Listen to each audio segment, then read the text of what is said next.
Je m'appelle Nathalie, je suis mère de famille, sculpteur et engagée dans l'Église depuis longtemps. Je travaille pour l'association Reconnaissance que j'ai cofondée avec des parents chrétiens d'enfants homosexuels. On vit tous cette espèce de division du cœur, de difficulté à se dire j'ai mon cœur de parent qui aime mes enfants et puis j'ai l'Église en fait qui me dit que mes enfants sont pas très dignes ou sont un peu désordonnés. Et ça, c'est insupportable pour des parents. Donc, il y a un moment donné où notre foi en Dieu, qui est amour, et l'amour de nos enfants, ça doit être réconcilié. Donc, j'ai reçu là un mail d'une fille de 18 ans qui nous a trouvés à travers le site. Donc, elle me dit...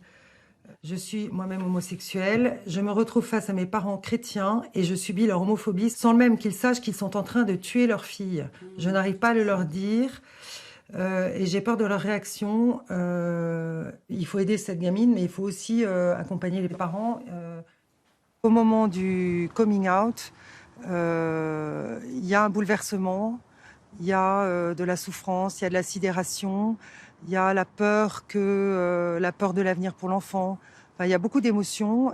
Nous, quand on accompagne les parents, on les aide, grosso modo, on les aide à faire le deuil de l'hétérosexualité de leur enfant. Parce que la plupart des parents, légitimement, pensent que leur enfant est hétérosexuel. Et donc, il y a tout un chemin pour faire ce deuil et accompagner l'enfant dans ce qu'il est réellement. Il y a une maman qui nous dit « Vous n'imaginez pas le cadeau que j'ai reçu hier. Grâce à vous, je retrouve vie et courage dans ce parcours si complexe. » On voit des situations qui se dénouent et on voit des vraies réconciliations dans les familles. On voit des relations qui s'enrichissent, de l'amour qui revient. Donc on voit vraiment des très beaux chemins et ça, moi, ça me remplit le cœur de joie de voir des familles qui finalement sont heureuses après avoir pensé que c'était la fin du monde, quoi.